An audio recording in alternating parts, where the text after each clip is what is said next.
ನಮಸ್ಕಾರ ಪ್ರಿಯ ವೀಕ್ಷಕರೇ, ತ್ರಿಶಕ್ತಿ ಚಾನಲ್ಗೆ ಸ್ವಾಗತ. ಈಗ ಒಂದು ಅದ್ಭುತವಾದಂಥ ಮಂತ್ರನ ನಿಮಗೆ ತಿಳಿಸ್ತಾ ಇದ್ದೀನಿ. ಈ ಮಂತ್ರ ನಿಮ್ಮ ಬಡತನದ ಬಾಧೆಗಳನ್ನು ದೂರ ಮಾಡುವಂಥ ಒಂದು ಮಂತ್ರ. ಈ ಮಂತ್ರ ಭಾಳ ಪವರ್ಫುಲ್ ಮಂತ್ರ. ಈಗ ಈ ಮಂತ್ರ ನಿಮಗೆ ಕೊಡ್ತಿರೋದು ಏನಕ್ಕೆ ಅಂದರೆ, ವರಮಹಾಲಕ್ಷ್ಮಿ ಹಬ್ಬ ಬರ್ತಾ ಇದೆ. ಅದರಲ್ಲಿ ಈ ಮಂತ್ರನ ಸಿದ್ಧಿ ಮಾಡ್ಕೊಳ್ಳಿ. ನಿಮ್ಮ ಬಡತನನ ತೋಡಿಸಿ, ಬಡತನದಿಂದ ಬಳಲ್ತಿರೋಂಥವ್ರು, ಬಡತನದಲ್ಲಿ ನರಳುತ್ತಿರೋರು, ಎಷ್ಟೇ ಬಂದ್ರೂ ಕೂಡ ಎಷ್ಟೇ ದುಡಿದ್ರೂ ಮನೆಯಲ್ಲಿರೋರೆಲ್ಲ ದುಡಿತೀವಿ, ದುಡಿದ್ರೂ ನಮ್ಮ ಕೈ ಎಲ್ಲಿ ಲಕ್ಷ್ಮಿ ನಿಲ್ತಾ ಇಲ್ಲ, ಎಲ್ಲಿ ಹೋಗುತ್ತೋ ಎಲ್ಲಿ ಬರುತ್ತೋ ಅದು ಏನು ಅನ್ನೋದೇ ಗೊತ್ತಿಲ್ಲ ನಮಗೆ. ಎಷ್ಟು ದುಡಿದ್ರೂ ಇಲ್ಲ ಅನ್ನೋದಾಗಿದೆ. ಅದು ಅಲ್ಲದೆ ಸಾಲಗಳು ಮಾಡ್ತಿದ್ದೀವಿ, ಸಾಲಗಳು ಮಾಡಿ ಋಣಬಾಧೆಗಳಲ್ಲಿದ್ದೀವಿ. ಋಣಬಾಧೆಗಳು ತೀರ್ಸೋಕ್ಕೆ ಆಗ್ತಿಲ್ಲ, ಬರೀ ಬಡ್ಡಿಗಳು ಕಟ್ಕೊಂಡು ಹೋಗೋದೇ ಆಗಿದೆ ಅನ್ನೋವಂಥವರು ಈ ಮಂತ್ರನ ಸಿದ್ಧಿ ಮಾಡ್ಕೊಳ್ಳಿ. ನೋಡಿ, ಈ ಮಂತ್ರ ಪ್ರಭಾವದಿಂದ ನೀವು ಈ ವರಮಹಾಲಕ್ಷ್ಮಿ ಹಬ್ಬದಲ್ಲಿ ಪ್ರಾರಂಭ ಮಾಡಿದ್ರೆ ಮುಂದಿನ ವರಲಕ್ಷ್ಮಿ ಹಬ್ಬದಲ್ಲಿ ಋಣಬಾಧೆಗಳೆಲ್ಲ ನೀಗಿ ನೀವು ಒಳ್ಳೆ 4 ಜನಗಳಿಗೆ ನೀವು ಕೊಡೋವಂಥ ಒಂದು ಶಕ್ತಿ ನಿಮ್ಮಲ್ಲಿ ಬಂದಿರುತ್ತೆ ಪ್ರಿಯ ವೀಕ್ಷಕರೇ. ಅಂಥ ಒಂದು ಅದ್ಭುತಗಳು. ಯಾಕೆ ಅಂದರೆ ಮಂತ್ರಶಕ್ತಿಗಳು ಯಾವುದೂ ಸುಳ್ಳಲ್ಲ, ಎಲ್ಲ ಸತ್ಯನೇ. ಯಾವ ಮಂತ್ರಶಕ್ತಿ ಇದ್ರೂ ಅದರಲ್ಲಿ ಒಂದು ಶಕ್ತಿ ಇದೆ. ನೀವು ಯಾವ ಮಂತ್ರ ಹೇಳಿದ್ರೂ ಕೂಡ ಅದರಲ್ಲಿ ಶಕ್ತಿ ಅಡಗಿದೆ. ನೀವು ಈ ಮಂತ್ರನ ನೀವು ಸಿದ್ಧಿ ಮಾಡಿಕೊಂಡು ನಿಮಗೆ ಕಷ್ಟಗಳನ್ನು ದೂರ ಮಾಡ್ಕೊಳ್ಳಿ. ನಿಮ್ಮ ಕಷ್ಟಗಳಲ್ಲಿ, ಋಣಬಾಧೆಗಳಲ್ಲಿ, ಸಾಲ ತೀರ್ಸೋಕ್ಕಾಗದೆ ಸಾಲದವ್ರು ಬಂದು ಮನೆ ಬಾಗಿಲಲ್ಲಿ ನಿಂತ್ಕೊಂಡು ಹೀನಮಾನವಾಗಿ ಬೈದು ಆ ನೋವು ಐತಲ್ಲ, ಯಾರಿಗೂ ಬೇಡ. ಅಂಥ ಎಲ್ಲ ಕಷ್ಟಗಳು ದೂರ ಮಾಡಬೇಕು ಅಂದರೆ ಇಂಥ ಮಂತ್ರಗಳೇ ಸಾಕು ನಿಮಗೆ. ಈ ಮಂತ್ರಗಳು ಬಂದು ನಿಮ್ಮನ್ನು ಕಾಪಾಡುತ್ತಾ, ಅಯ್ಯೋ ಇವೆಲ್ಲ ನಿಜನಾ, ನಾವು ದುಡಿದ್ರೆ ಅಲ್ವಾ ದುಡ್ಡು ಬರೋದು, ಮಹಾಲಕ್ಷ್ಮಿಯ ಕೃಪೆ ಇದ್ದರೆ ನೀವು ಕೂತು ಜಾಗದಲ್ಲಿ ನಿಮ್ಗೆ ಯಾವುದೋ ಒಂದು ರೂಪದಲ್ಲಿ ಉತ್ಪತ್ತಿ ಆಗುತ್ತೆ. ಇದರ ಮಹಿಮೆ ನಿಮಗೆ ತಿಳಿತಿಲ್ಲ, ಮಾಡಿ ನೋಡಿ. ಅದನ್ನು ಮನಸ್ಸಿನ ತೃಪ್ತಿಯಿಂದ ಮಾಡಿ, ಮನಸ್ಸಿನ ನಂಬಿಕೆಯಿಂದ ಮಾಡಿ. ಅಪನಂಬಿಕೆಯಿಂದ ನೋಡೋಣ ಮಾಡೋಣ ಅಂದರೆ ಅದಾಗೋದಿಲ್ಲ. ನಂಬಿಕೆ ಇಟ್ಟು ಇದಾಗುತ್ತೆ ಅನ್ನೋ ಆ ನಂಬಿಕೆ ಇದೆಯಲ್ಲ, ಅದು ನಿಮ್ಮನ್ನು ಗೆಲ್ಲಿಸುತ್ತೆ. ನಿಮ್ಮನ್ನು ಗೆಲ್ಲಿಸಿ ನಿಮ್ಮನ್ನು ಒಳ್ಳೆ ದಾರಿ ಕರ್ಕೊಂಡೋಗುತ್ತೆ. ಆ ನಂಬಿಕೆ ಇಲ್ದಿದ್ದರೆ ಅದು ಸಂಜೀವಿನಿ ಆಗಿದ್ರೂ ನಿಮ್ಮನ್ನು ಅಭಿವೃದ್ಧಿ ಮಾಡೋಕ್ಕೆ ಸಾಧ್ಯವಾಗಲ್ಲ. ಅಂಥ ಒಂದು ಮಂತ್ರಗಳು, ಮಂತ್ರ ಬೀಜಾಕ್ಷರಗಳಲ್ಲಿ ಯಾವುದು ಹುಸಿ ಆಗಲ್ಲ. ಇಂಥದಕ್ಕೆ ಕಾರ್ಯಕ್ಕೆ ಅಂತ ಕೊಟ್ಟಿರುವಾಗ ಆ ಮಂತ್ರಗಳ ಶಕ್ತಿಯಿಂದ ನಮಗೆ ಬೇಡವಾಗಿರೋದು ಬೇಕಾಗಿರೋದು ಎಲ್ಲ ಪಡಿಬೋದು. ಬೇಡವಾಗಿರೋದನ್ನ ದೂರ ಮಾಡ್ಬೋದು, ಬೇಕಾಗಿರೋದನ್ನು ನಾವು ಪಡೆದು ನಮ್ಮ ಕಷ್ಟಗಳ ನಿವಾರಣೆ ಇಷ್ಟಾರ್ಥಗಳು ನೆರವೇರಿಸ್ಕೋಬೋದು. ಅಂಥ ಮಂತ್ರಶಕ್ತಿಗಳ ದೇವತೆಗಳೇ ಇಂಥ ಮಂತ್ರಗಳೆಲ್ಲ ಸಿದ್ಧಿ ಮಾಡಿರೋಂಥ ಮಂತ್ರಗಳು. ಇಂಥ ಮಂತ್ರಗಳೆಲ್ಲ ದೇವತೆಗಳೇ ಮಾಡಿ ಸಿದ್ಧಿ ಮಾಡಿ ಅವರು ನಮಗೆ ಗ್ರಂಥದ ರೂಪದಲ್ಲಿ ಇದನ್ನು ರಚನೆ ಮಾಡಿರೋದ್ರಿಂದ ನಾವು ಅದನ್ನು ತಿಳ್ಕೊಂಡು ಈಗ ನಮ್ಮ ಕಷ್ಟಗಳನ್ನ ಬಗೆಹರಿಸ್ಕೊತಾ ಇದ್ದೀವಿ. ಇದೆಲ್ಲ ಯಾವ್ಯಾವ ರೀತಿ ಏನು ಅಂತ ಶಿವ ಪಾರ್ವತಿಗೆ ಹೇಳಿರೋಂಥ ಇದು ಕಥೆಗಳು. ಅದರಿಂದ ಇವೆಲ್ಲ ಶಿವ ಪಾರ್ವತಿಗೆ ಹೇಳಿರೋದ್ರಿಂದ ಇಂಥ ವರಮಹಾಲಕ್ಷ್ಮಿ ಹಬ್ಬದಲ್ಲಿ ಯಾರು ಈ ಮಂತ್ರನ ಆಚರಣೆ ಮಾಡ್ತಾರೋ ಅಂಥವರಿಗೆ ಅವರ ದರಿದ್ರ ದೂರ ಹೋಗಿ ಅವ್ರ ಹಿಂದೆ ಸುತ್ತುತ್ತಾ ಇರೋವಂಥ ಜ್ಯೇಷ್ಠಲಕ್ಷ್ಮಿ ಅವ್ರನ್ನ ಬಿಟ್ಟು ಅವಳು ಬಂದಂಥ ದಾರಿಗೆ ಹೋಗ್ತಾ ಇರ್ತಾಳೆ. ಆಗ ಮಹಾಲಕ್ಷ್ಮಿ ಒಳಗೆ ಪ್ರವೇಶ ಮಾಡ್ತಾಳೆ ಅಂತ ಶಿವ ಪರಮಾತ್ಮ ಆ ಪಾರ್ವತಿ ದೇವಿಗೆ ಹೇಳಿರೋಂಥ ಒಂದು ಮಂತ್ರ ಇದು. ಅದರಿಂದ ನಿಮಗೆ ನಾನು ತಿಳಿಸ್ತಿದ್ದೀನಿ. ಯಾಕೆ ಅಂದರೆ ವರಮಹಾಲಕ್ಷ್ಮಿ ಹಬ್ಬ ಬರೋದ್ರೊಳಗೆ ನೀವು ಸಿದ್ಧರಾಗಿರಿ. ಮಂತ್ರ ಹೇಳ್ಕೊಂಡು ಬಾಯ್ಪಾಠ ಮಾಡಿಕೊಂಡು ಈ ಮಂತ್ರನ ನೀವು 41 ದಿವಸ ಇದನ್ನು ಸಿದ್ಧಿ ಮಾಡಿದ್ರಿ ಅಂದರೆ, ಮಂತ್ರನ ಪಠನೆ ಮಾಡಿ ನಿಮಗೆ ಅದು ಸಿದ್ಧಿ ಆಗೋಗುತ್ತೆ. ನೀವು ಸಂಕಲ್ಪ ಮಾಡಿಕೊಂಡು ಈ ಮಂತ್ರನ ಸಿದ್ಧಿ ಮಾಡ್ಕೊಳ್ಳಿ. ಇದನ್ನು ನೀವು ಹೇಳಬೇಕಾಗಿರೋದು ದಿನನಿತ್ಯ 108 ಜಾಸ್ತಿ ಏನಿಲ್ಲ, 108 ಹೇಳ್ಕೊಂಡು 41 ದಿವಸ ಈ ಮಂತ್ರನ ನೀವು ಜಪ ಮಾಡಿದ್ರಿ ಅಂದರೆ ನಿಮ್ಮ ಕೈಗೂಡಿ ಕಾರ್ಯ ಬಿಟ್ಟು ಹೋಗಿರೋದೆಲ್ಲ ನಿಮ್ಮ ಕೈಗೂಡಿ ಬರುತ್ತೆ.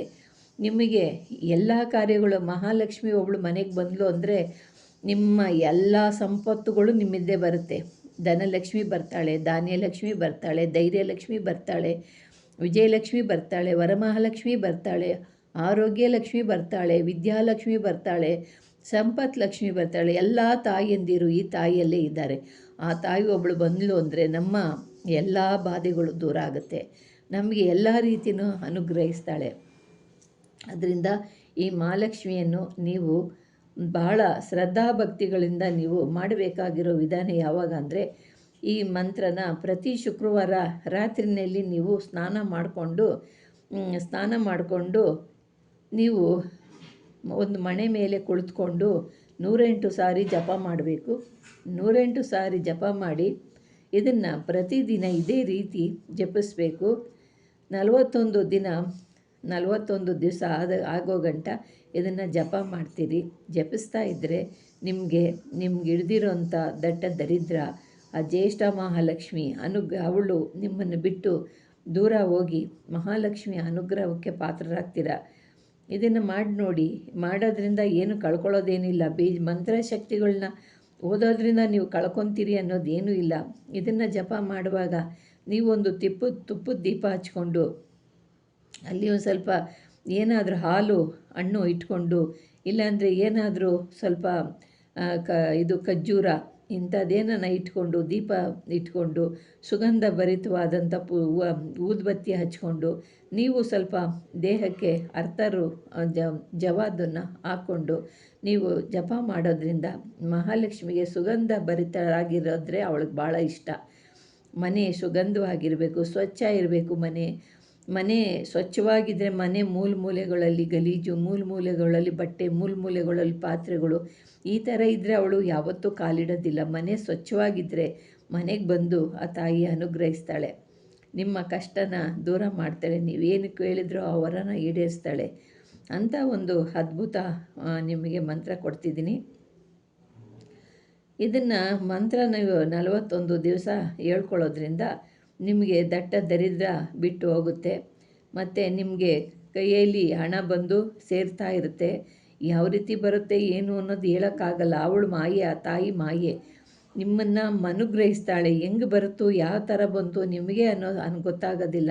ಮಾಯ ಆಗೋದು, ಎಷ್ಟು ದುಡಿದ್ರೂ ಮಾಯ ಆಗೋದು. ಇದೀಗ ತಾಯಿ ಅನುಗ್ರಹದಿಂದ ಎಲ್ಲಿ ನೋಡಿದ್ರೂ ನಮಗೆ ದುಡ್ಡು ಅನ್ನೋದು ಅನುಗ್ರಹವಾಗಿ ದರಿದ್ರ ಅನ್ನೋದು ಹೋಗಿ ನಾವು ಮನಸ್ಸಿನಲ್ಲಿ ಸುಖ ಶಾಂತಿ ಅನ್ನೋದು ನಮ್ಮ ಮನೆಯಲ್ಲಿ ನೆಲೆಸ್ಕೊಡುತ್ತೆ. ಆ ಥರ ಲಕ್ಷ್ಮಿ ಅನುಗ್ರಹದಿಂದ ನಿಮಗೆ ಮನೆಯಲ್ಲಿ ಬಡತನ ದೂರ ಆಗಿ, ನಿಮಗೆ ಎಲ್ಲ ಕಷ್ಟಗಳನ್ನು ದೂರ ಆಗಿ, ನಿಮಗೆ ನೀವು ಕೋರಿದಂಥ ಇಚ್ಛೆಗಳು ಈಡೇರ್ತವೆ. ಇದು ಅಂಥ ಮಹಾಲಕ್ಷ್ಮಿ ಮಂತ್ರ. ಇದರಿಂದ ನಿಮಗೆ ಯಾವುದು ಸುಳ್ಳಲ್ಲ. ಇದು ನಿಮಗೆ ಈ ಮಂತ್ರ ಸಿದ್ಧಿಯಾಗಿ ಮಾಡಿದ ಮೇಲೆ ನಿಮಗೆ ಹುಸಿಯಂತೂ ಆಗಲ್ಲ. ಹೇಳ್ತಾ ಇದ್ದಂಗೆ ನಿಮ್ಮ ಕಷ್ಟಗಳು ಬಗೆಹರಿದೋಗುತ್ತೆ, ಲಕ್ಷ್ಮಿ ಅನುಗ್ರಹ ಆಗುತ್ತೆ, ನೀವು ಕಳ್ಕೊಂಡಿರೋದೆಲ್ಲ ಕೈಗೂಡಿ ಬರುತ್ತೆ. ನೀವು ಯಾವುದನ್ನು ಎದುರು ನೋಡ್ತೀರೋ ಅದೆಲ್ಲ ನಿಮ್ಮ ಕೈವಶವಾಗುತ್ತೆ. ಮಾಡಿ. ಮಂತ್ರಗಳಿಂದ ಸೋತೋಗಿರೋರು ಯಾರೂ ಇಲ್ಲ. ಮಂತ್ರಗಳಿಂದ ಎಲ್ಲ ಅಭಿವೃದ್ಧಿ ಆಗೋದೇ ವಿನ ಯಾರಿಗೂ ಕಷ್ಟ ಅಂತೂ ಬರೋದಿಲ್ಲ.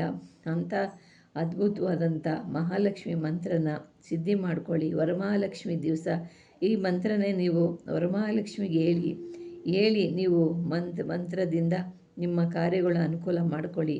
ಯಾವ ಕಾರ್ಯಕ್ಕೆ ಬೇಕೋ ಆ ಕಾರ್ಯಕ್ಕೆ ನೀವು ಅನುಕೂಲ ಮಾಡಿಕೊಂಡು ನೀವು ಏನಾದರೂ ಹೊರಗಡೆ ಹೋಗುವಾಗ ಈ ಮಂತ್ರನ ಜಪಿಸ್ಬೇಕು. ಅದರಂತೆ 41 ಸತಿ ಮಂತ್ರನ ಜಪಿಸ್ಬಿಟ್ಟು ನೀವು ಏನಾದರೂ ಮನೆಯಲ್ಲಿ ದೇವರಿಗೆ ಪೂಜೆ ಮಾಡಿ ಹೊರಗೆ ಹೋಗುವಾಗ 41 ಸತಿ ಜಪ ಮಾಡಿ ಹೋದರೆ ಸಾಕು. ನಿಮ್ಮ ಅಂದ್ಕೊಂಡಿರೋ ಕಾರ್ಯಗಳೆಲ್ಲ ಕೈಗೂಡ್ತವೆ.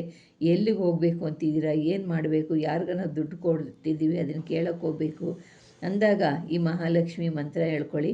ಆದರೆ ಲಕ್ಷ್ಮೀ ಮಂತ್ರನೆಲ್ಲ ಅದ್ರ ಜೊತೆಯಲ್ಲಿ ಗಣಪತಿ ಮಂತ್ರನೂ ಬೇಕು. ಗಣಪತಿ ಲಕ್ಷ್ಮಿ ಇದ್ರೇ ನಿಮಗೆ ಲಕ್ಷ್ಮಿ ಆಗೋದು. ಬರೀ ಲಕ್ಷ್ಮೀನ ಹೇಳ್ಕೊಂಡ್ರೂ ಆಗೋದಿಲ್ಲ.